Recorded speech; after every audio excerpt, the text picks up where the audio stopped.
Switzerland. Carl Gustav Jung. Born in 1875. With Freud, one of the founding fathers of modern psychology. Still working at 84, he is the most honored living psychiatrist, and history will record him as one of the greatest physicians of all time.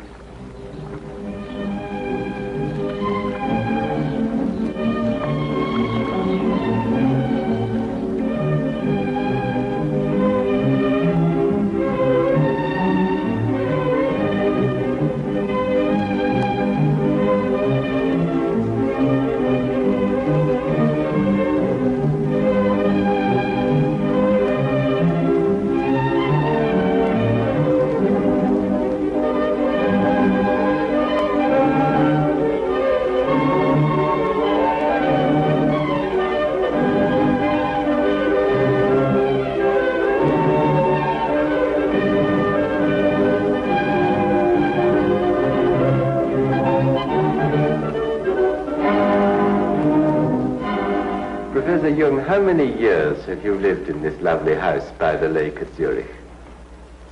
It's just about 50 years. Do you live here now just with your secretaries and your English housekeeper? Yes. No children or grandchildren with you? Oh, no, they don't live here, but I have plenty of them in the surroundings. Do they come to see you often? Oh, yes. How many grandchildren have you? Oh, 19. And great-grandchildren? Oh, I think 8, and I suppose one is on the way. And do you enjoy having them? Well, of course it's nice to feel such a living crowd around oneself. Are they afraid of you, do you think? I don't think so. If you would know my grandchildren, they wouldn't think so. What? They steal my things. Even my hat that belongs to me, they stole the other day. Now, can I take you back to your own childhood? Do you remember the occasion when you first felt consciousness of your own individual self? That was in my 11th year. There I suddenly, on my way to school, I stepped out of a mist. It was just as if I had been in a mist, walking in a mist, and I stepped out of it, and I knew I am. I am what I am. And then I thought, but what have I been before? And then I found that I had been in a mist, not knowing to differentiate myself from things. I was just one thing among many things. Now, was that associated with any particular episode in your life, or was it just a normal function of adolescence? Well, that's difficult to say. As far as I can remember, nothing had happened before that would explain this sudden coming to consciousness. You hadn't, for instance, been quarreling with your parents or anything? No. What memories have you of your parents? Were they strict and old-fashioned in the way they brought you up? Oh, well, you know, they belonged to the later parts of the Middle Ages. And my father was a parson in the country, and you can imagine what people were then, you know, in the 70s of the past century. They had the convictions in which people have lived since 1,800 years. How did he try to impress these convictions on you? Did he punish you, for instance? Oh, no, not at all. No, he was very liberal, and he was most tolerant, most understanding. Which did you get on with more intimately, your father or your mother? That's difficult to say. Of course, one is always more intimate with the mother. But when it comes to the personal feeling, I had a better relation to my father, who was predictable, than with my mother, who was, to me, a very problematical something. So, at any rate, fear was not an element in your relation with your father? Not at all. Did you accept him as being infallible in his judgments? Oh no, I knew he was very fallible. How old were you when you knew that? Now, let me see.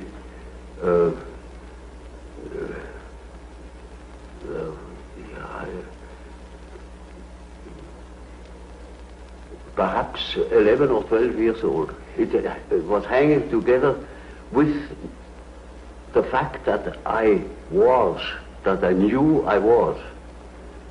And from then on, I saw that my father was different. Yes. So the moment of self-revelation was closely connected with realizing the fallibility of your parents. Yes, one could say so.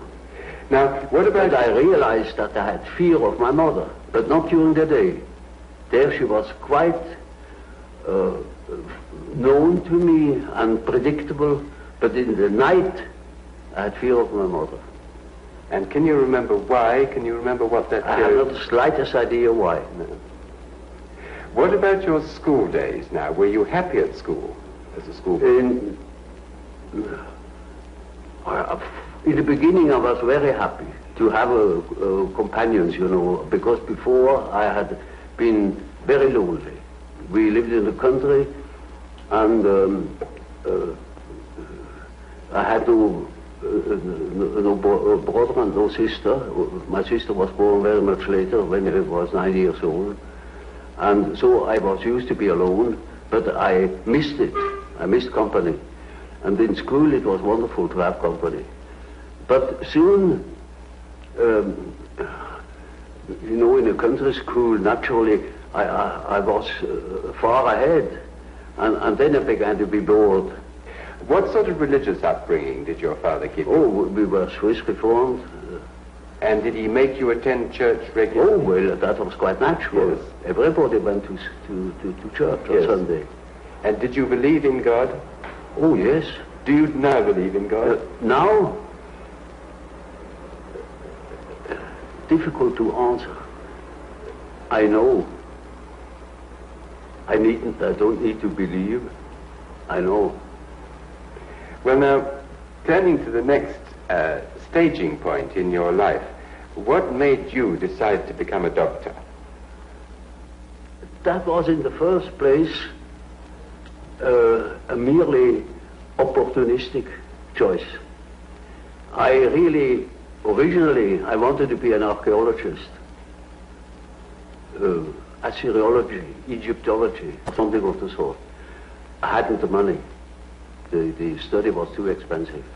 So my second love then belonged to nature, particularly zoology. And when I began my studies, I inscribed in the so-called philosophical faculty 2, that means natural sciences. But then I soon saw that the career that was before me would make a schoolmaster of me.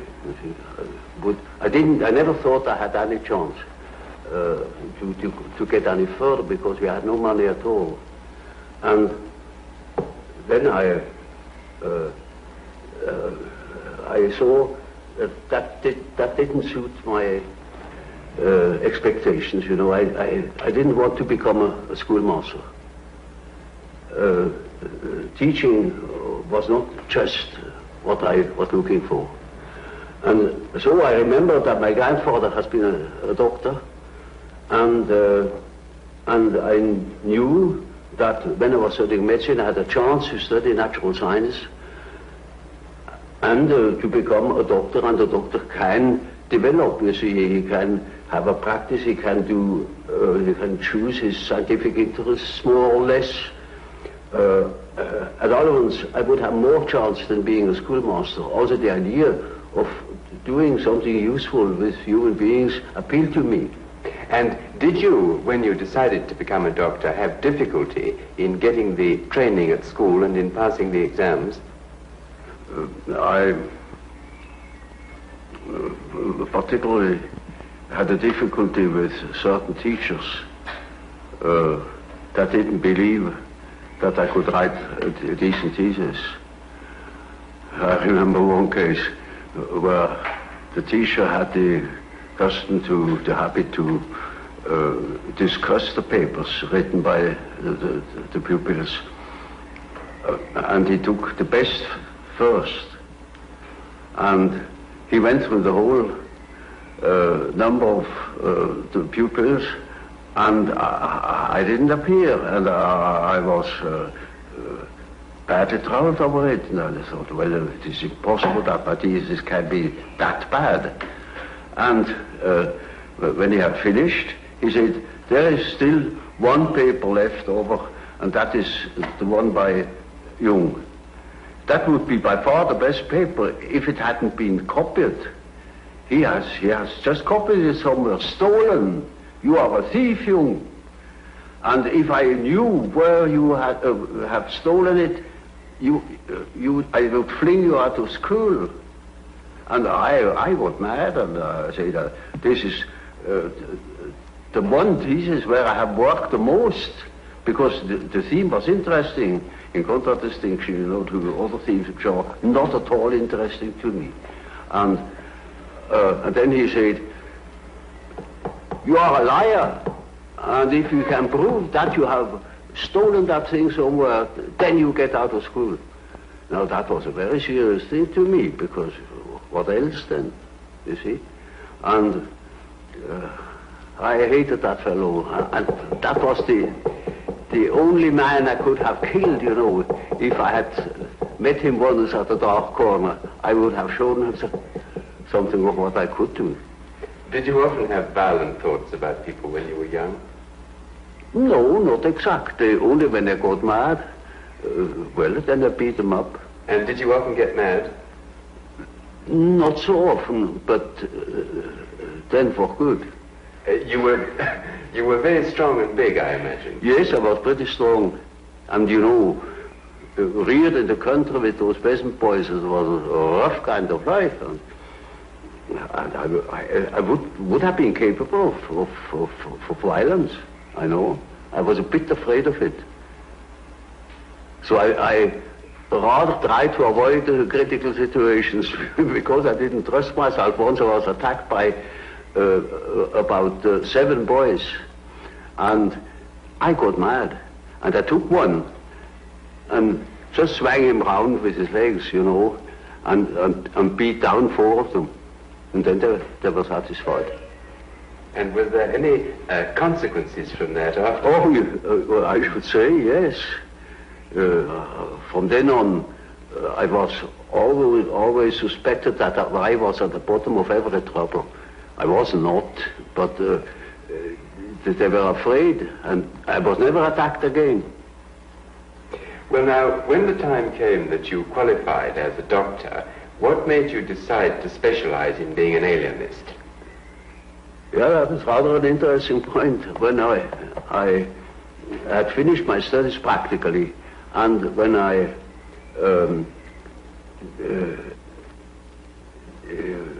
didn't know what I really wanted to do, I had a big chance to follow one of my professors. He was called to a new position in Munich, and he wanted me as his assistant.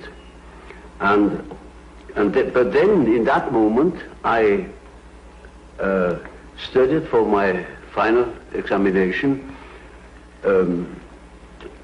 I came across the textbook, a textbook of psychiatry.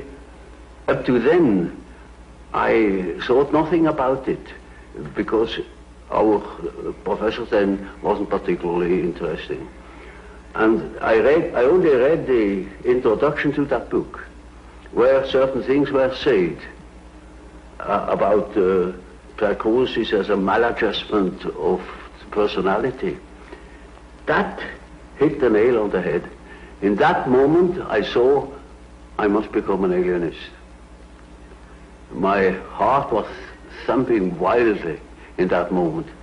When I told my professor I wouldn't follow him, I would study psychiatry, he couldn't understand it. Nor my friends, because in those days psychiatry was nothing at all.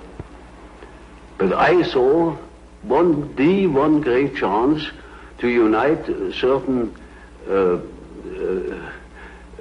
contrasting things in myself, namely, beside medicine, beside natural science, I always had studied history of philosophy and such subjects. It was just as if suddenly two streams were joining. And how long was it after you took that decision that you first came in contact with Freud? Oh, you know, that was at the end of my studies, and then it took quite a while until I met Freud. You see, I finished my studies in 1900, and I met Freud only very much later.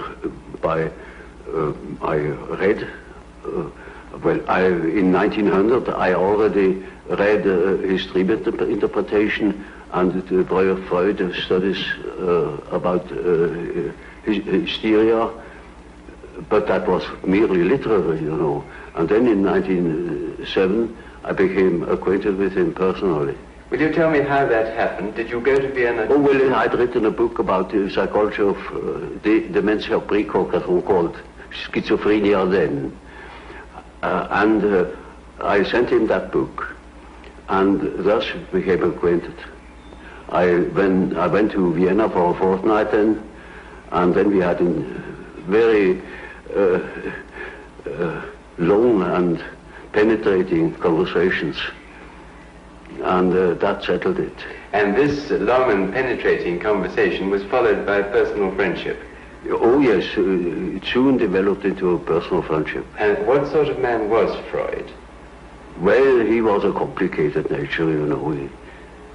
I liked him very much, but I soon discovered that when he had thought something, then it was settled, while I was doubting all along the line.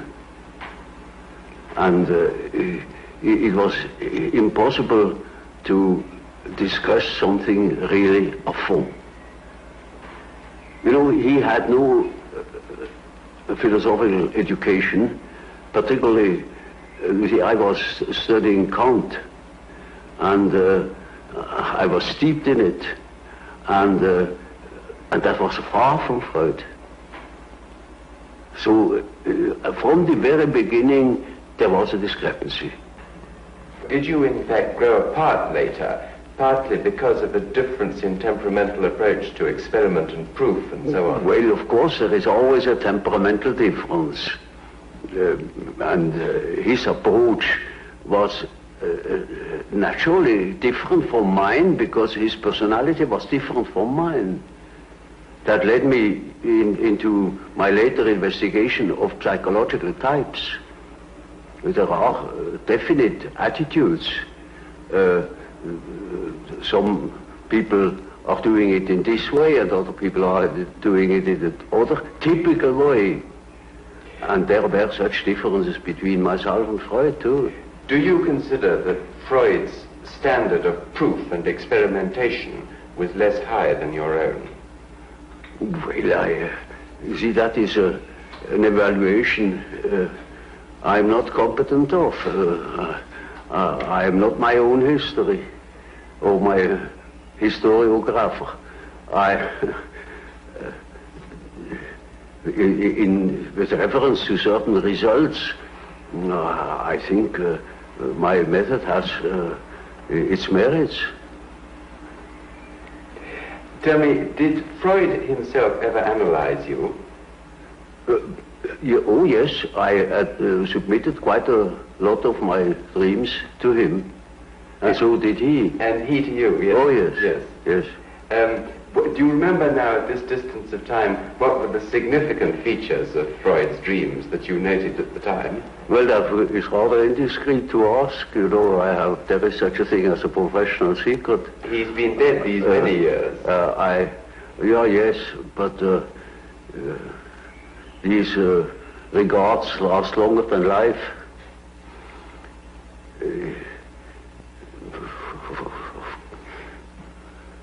I prefer not to talk about it. Well, may I ask you something else then, which perhaps is also indiscreet? Is it true that you have a very large number of letters which you exchanged with Freud, which are still unpublished? Yes. When are they going to be published? Well, not during my lifetime. You would have no objection to them being published after your life? Oh, no, not at all. Because they are probably of great historical importance. I don't think so. Then why have you not published them so far? Because they were not important to me enough. I see no particular importance in them. They are concerned with personal matters? Well, partially. But I wouldn't care to publish them. Well, now, can we move on to the time when you did eventually part company with Freud? It was partly, I think, with the publication of your book, The Psychology of the Unconscious. Is that correct? That was the real cause. Well, now, before you... Oh, I mean the final cause, because it had a long preparation. You know, from the beginning I had a reservatio mentalis. I couldn't agree with quite a number of his ideas. Which ones in particular? Well, chiefly his purely personal approach and his disregard of the historical conditions of man. You see, we depend largely upon our history. We are shaped through education, through the influence of the parents, which are by no means always personal. They were prejudiced or they were influenced by historical ideas or what I call dominance. And that is a most decisive factor in psychology. And we are not of today or of yesterday. We are of an immense age. Was it not partly your observation, your clinical observation of psychotic cases which led you to differ from Freud on this? It was partially my experience with schizophrenic patients that led me to the idea of certain general historical conditions. Is there any one case that you can now look back on and feel that perhaps it was the turning point of your thought? Oh, yes. I made quite a number of experiences of that sort, and I went even to Washington to study Negroes at the psychiatric clinic there in order to find out whether they have the same type of dreams as we have. And these experiences and others led me then to the hypothesis that there is an impersonal stratum in our psyche. And I can tell you an example. We had a patient in the ward. He was quiet but completely dissociated, schizophrenic. And he was in the clinic already for over 20 years. He had come into the clinic, as a matter of fact, being a young man, a little clerk, and did no particular education. And once I came to the ward, and he was obviously excited and called to me, took me by the lapel of my coat and led me to the window and said, "Doctor, now you must see. Now look at it. Look up at the sun and see how it moves. You see, you must move your head too, like this, and then you will see the follows of the sun. And, you know, that's the origin of the wind. And you see how the sun moves as you move your head from one side to the other. Now, of course, I didn't understand it at all. I thought, there you are, he's just crazy. But that case remained in my mind.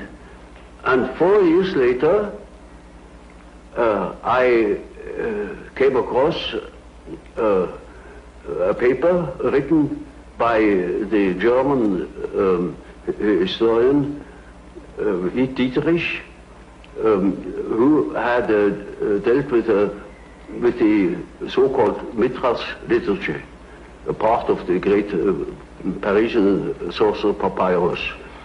And there he produced a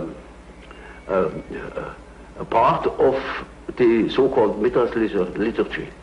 Namely, it is said there, after the second prayer thou wilt see how the disk of the sun unfolds.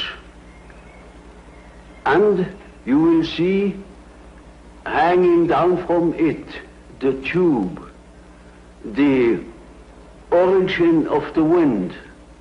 And when you move thy face to the regions of the east, it will move there. And if you move your face to the region of the west, it will follow you. And into that. But how could you be sure that your patient wasn't unconsciously recalling something that somebody had told him? Oh no, quite out of question, because that thing was not known. It was in a magic papyrus in Paris, and it wasn't even published. It was only published 4 years later after I had observed it with my patient. And this you felt proved that there was an unconscious which was something more than personal. Oh, well, that was not a proof to me, but it was a hint. And I took the hint. Yes. Now, tell me, how did you first decide to start your work on the psychological types? Was that also as a result of some particular clinical experience? Less so. It was a very personal reason. Namely, to do justice to the psychology of Freud, also to that of Adler, and to find my own bearings. That helped me to understand why Freud developed such a theory, or why Adler developed his theory, his power principle. Have you concluded what psychological type you are yourself? Naturally, I have devoted a great deal of attention to that painful question, you know. And reached a conclusion? Well, you see, the type is nothing static. It changes in the course of life. But I most certainly was characterized by thinking. I always thought, from early childhood on. And I had a great deal of intuition too. And I had a definite difficulty with feeling. And my relation to reality was not particularly brilliant. I was often at variance with the reality of things. Now that gives you all the necessary data for the diagnosis. During the 1930s, when you were working a lot with German patients, you did, I believe, forecast that a Second World War was very likely. Well, now, looking at the world today, do you feel that the Third World War is likely? I have no definite indications in that respect. But there are so many indications that one doesn't know what one sees. Is it trees or is it the wood? It's very difficult to say, because the dreams of people's dreams contain apprehensions, you know. But it is very difficult to say whether they point to a war, because that idea is uppermost in people's mind. Formerly, you know, it has been much simpler. People didn't think of a war. And therefore, it was rather clear what the dreams meant. Nowadays, no more so. We are so full of apprehensions, fears, that one doesn't know exactly to what it points. One thing is sure, a great change of our psychological attitude is imminent. That is certain. Why? Because we need more. We need more psychology. We need more understanding of human nature, because the only real danger that exists is man himself. He is the great danger. And we are pitifully unaware of it. We know nothing of man. Far too little.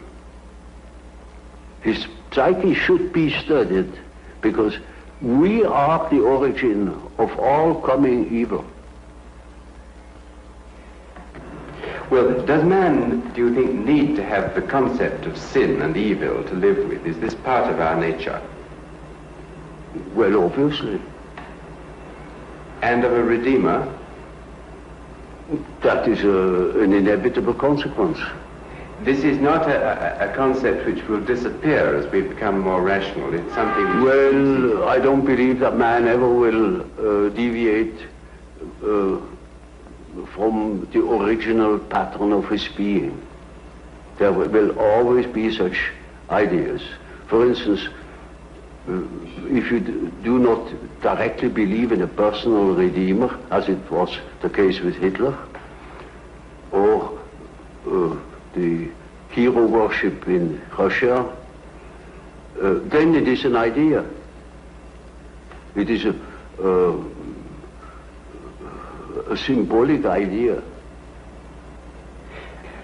You have written at one time and another some sentences which have surprised me a little about death. Now, in particular, I remember you said that death is psychologically just as important as birth, and like it, it's an integral part of life. But surely it can't be like birth if it's an end, can it? Yes, if it's an end. And there we are not quite certain about this end. Because, you know, there are these peculiar faculties of the psyche, that it isn't entirely confined to space and time. You can have dreams or visions of the future. You can see round corners and such things. Only ignorance deny these facts. It's quite evident that they do exist and have existed always. Now, these facts show that the psyche, in part at least, is not dependent upon these confinements. And then what? When the psyche is not under that obligation to live in time and space alone, and obviously it doesn't, then to that extent the psyche is not submitted to those laws. And that means a practical continuation of life, of a sort of psychical existence beyond time and space. Do you yourself believe that death is probably the end, or do you believe that... Well, I can't say. You see, the word belief is a difficult thing for me. I don't believe. I must have a reason for a certain hypothesis. Either I know a thing, and when I know it, I don't need to believe it. If I don't allow myself, for instance, to believe a thing just for the sake of believing it. I can't believe it. But when there are sufficient reasons for a certain hypothesis, I shall accept these reasons, naturally, and should say, we have to reckon with the possibility of so-and-so, you know. Well, now, you've told us that we should regard death as being a goal, yes, and that to shrink away from it is to evade life and live life purposely. Yes. What advice would you give to people in their later life to enable them to do this, when most of them must in fact believe that death is the end of everything? Well, you see, I have treated many old people, And it's quite interesting to watch what the unconscious is doing with the fact that it is apparently threatened with a complete end. It disregards it. Life behaves as if it were going on. And so I think it is better for old people to live on, to look forward to the next day, as if he had to spend centuries. And then he lives properly. But when he is afraid, when he doesn't look forward, he looks back, he petrifies, he gets stiff and he dies before his time. But when he is living on, looking forward to the great adventure that is ahead, then he lives. And that is about what the unconscious is intending to do. Of course, it's quite obvious that we are all going to die, and this is the sad finale of everything. But nevertheless, there is something in us that doesn't believe it, apparently. But this is merely a fact, a psychological fact. Doesn't mean to me that it proves something. It is simply so. For instance, I may not know why we need salt, but we prefer to eat salt too, because you feel better. And so when you think in a certain way, you may feel considerably better. And I think if you think along the lines of nature, then you think properly. And this leads me to the last question that I want to ask you. As the world becomes more technically efficient, it seems increasingly necessary for people to behave communally and collectively. Now, do you think it's possible that the highest development of man may be to submerge his own individuality in a kind of collective consciousness? That's hardly possible. I think there will be a reaction. A reaction will set in against this communal dissociation. You know, man doesn't stand forever his nullification. Once there will be a reaction, and I see it setting in. You know, when I think of my patients, they all seek their own existence, and to assure their existence against that complete atomization into nothingness or into meaninglessness. Man cannot stand a meaningless life.